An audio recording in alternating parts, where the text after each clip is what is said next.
12 দুর্ধর্ষ গতিতে আমাদের ছেড়ে আগায় যেতেছে ইকো 12।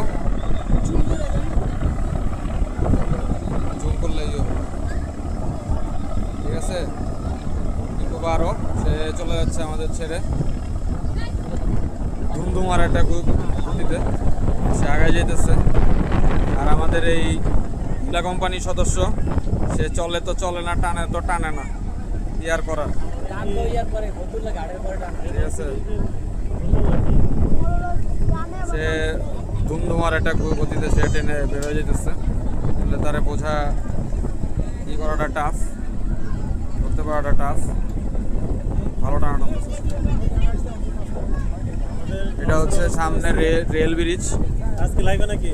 না, ভিডিও করতেছে। রেল ব্রিজের পাশেই, যে রেল ব্রিজের উপর দিয়ে যাচ্ছি। তো আশা করা যাচ্ছে আমাদেরটা আবার ফতুল্লা ঘাট দিবে। ফতুল্লা ঘাট দিলে পরবর্তীতে কী করে না করে এটা তো আর বলতে না। তো দেখি সামনে দিকে কী করে।